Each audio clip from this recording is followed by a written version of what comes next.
Okay. Itamekskanaatani, good morning. It is, what, Friday, January 11th?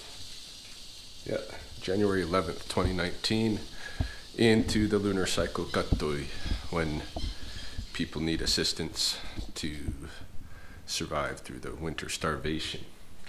And I know a lot of people have been asking, how's Charlie? And with all that's going on with me, what might go on with Charlie? Charlie's just fine. He's been, brumating, sort of, here. Much like Mandy last year, she never really stopped. She slowed down, but never really stopped, and that's how Charlie's been too. He sleeps for the most part, and I've just got him here in the dark, and he's slowed down, but he hasn't stopped. I don't know if you can tell from the video, but his skin is dull. At some point, he's going to shed. And once he sheds, he should get hungry. That might be a bit to come yet. I did this morning, I fed all my snakes, caught mice and fed all my snakes. And Charlie, I don't think is eaten. I think the mouse is in his house, and I'm gonna have to fish him out. So I'm gonna show you. I'm gonna tube Charlie and do that. But also, let's see. I gotta fish this mouse out from Gomez's tank too, because I guess he was just too full, not interested in eating. So he's got a dead mouse just sitting there. Red here, on the other hand, happily ate his mouse. Fed him a nice big one. Looked like it was pregnant. Anybody living in Lethbridge and interested in snake ownership, I'm selling Red, the red-tailed boa, for, I don't know, $200. Kind of in desperate need of money right now, and got to move these snakes anyway. So if anybody's interested in buying a red-tailed boa, he will get, he will live a long time and get pretty large. So something to consider if you ever thought of owning a snake, or if you're just a snake enthusiast to begin with. That's available. All right, I'm gonna get a glove, and then I'm gonna tube Charlie and try to fish that mouse out of there. Yeah, little mouse is poking his head out the door.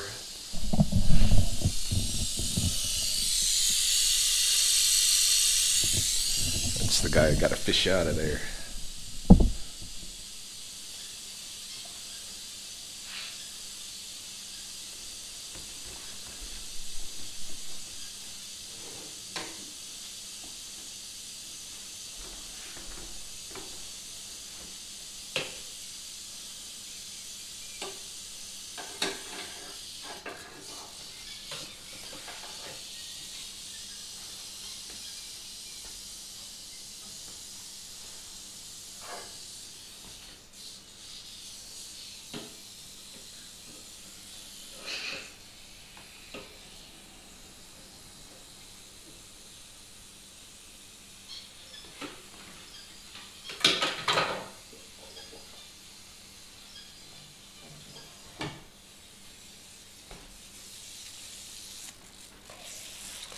There we are. Here's Charlie. Haven't held him for a while. His bum is all healed up. I don't know if you can see that. It's looking pretty good.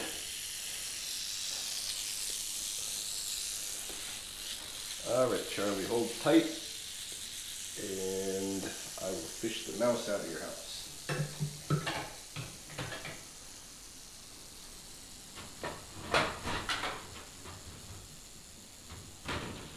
Don't try this at home, folks. The one-handed rattlesnake tube while fishing mice is somewhat dangerous. Get somewhere for the mouse to go. I think I'll put him right in here with Severus, my other snakes. Could Probably got this ready before I tube Charlie as well, but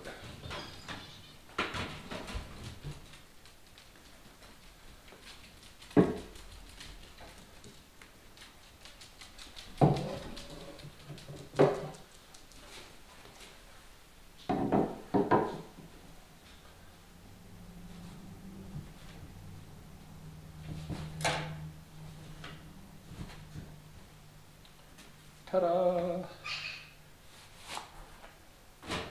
Done. Not a problem. Maybe while I've got Charlie out, I should change out his pad. I think so.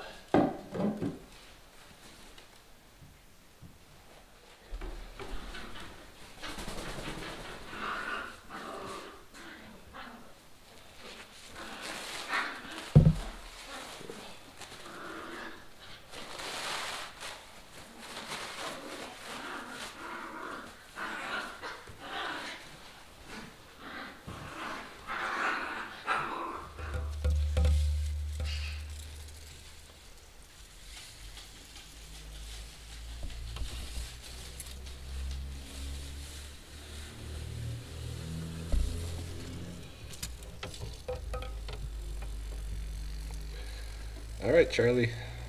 Gonna be lights out again for a bit. Well, it's evening time now, and I really didn't record much of anything else today, just because the scenarios, the situations that I was in, I don't think were probably appropriate for YouTube at this time. It's tricky, you know, for me as a journaling type of person. You know, I've been journaling since I was 12 years old, keeping a personal journals, and YouTube is now the newest face of what that practice has been for me. And in this time of upheaval and change and shift and high emotions and much thought, it's very difficult not to continue the journal. And yeah, I could continue like a private journal. I could keep videos to myself and that kind of thing, but I don't know. There's something about, like, as soon as social media stuff came out, I glommed onto that as a new journaling experience where you're actually sharing with other people and getting feedback and stuff, and that social part of it is now, to me, a part of the modern journaling experience. I don't want to go without that, you know? It's not the point anymore. You know, I used to imagine, whatever I write, you know, somebody generations away is going to maybe find it in an archives and it's going to be a treasure to them. But now, you know, I get a lot of satisfaction out of sharing with people immediately and having interactions, and you know, my life sometimes is shifted by those interactions and stuff. You know, they affect what I'm doing, and I get a lot of more thinking done in terms of looking at what's happening in my life and how I'm approaching things and stuff by sharing with others. I don't know, like, for me it's a big deal to be kind of silent right now in a lot of regards, but I'm going to do that because there's a whole lot of people that need to be shown respect in this particular situation. So any case, for the weekend here, it looks like I'm going to be Mr. Bachelor, super bachelor, you know. Made myself a fish dinner tonight. This is a big old white fish that one of my skunk clients gave me over the summer. She actually gave me a couple of them, you know, intimidating looking fish, right? Still got their eyeballs and the scales and the fins and all that.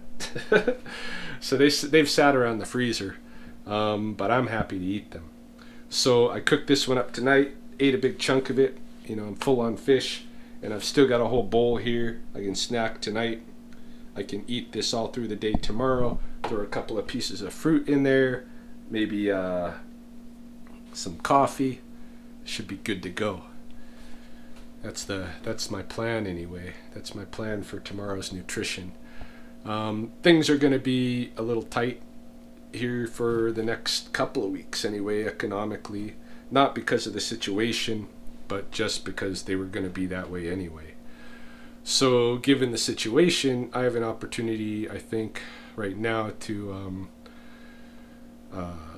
pretty much use some of the food stores that I've been keeping. I've got a deep freeze over at the house that's full to the rim almost with wild foods, you know, everything from berries to greens to roadkill animals. A little bit of this and that in there, and so I think it's a good opportunity for me to start working through some of that stuff. So whitefish was the choice tonight, headed in that direction. Yeah, next couple of weeks is going to be tight. But survivable, I think. We'll see. I'm gonna survive it one way or another, I'm sure. Going back to the issue of Charlie, I believe I forgot to mention when I was with him earlier. I know there was concern. What about what's going to be the disposition of him? Not just his current condition, but what's going to happen with all the things that are going on. The fact is, Charlie's going to stay right where he's at until the brumation is done, until the other snakes are coming out and it's appropriate to release him. Charlie's going to stay right where he is. A lot of things in my life are not changing, and my spirit is so entangled in that place, that house, and the other lives there, that I'm gonna be there. I'm not leaving per se. I may not be living there, and my relationship with Mahoney might be changing, but I still plan to be there. I still plan to help them out, make sure things are done around the house that need to be done and stuff, and visit my animals regularly, the ones that are able to stick around. Still some that are gonna go, but yeah, I plan to be around that place pretty regularly. I hope that Mahoney and I will have an exceptionally friendly relationship at some point here.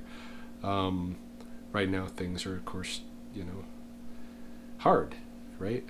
So, but yeah, Charlie's not going anywhere, and a lot of things, aren't necessarily going anywhere, but there are some fundamental changes underway at the same time too. And with a little bit of time, we'll be able to talk more and share more about that.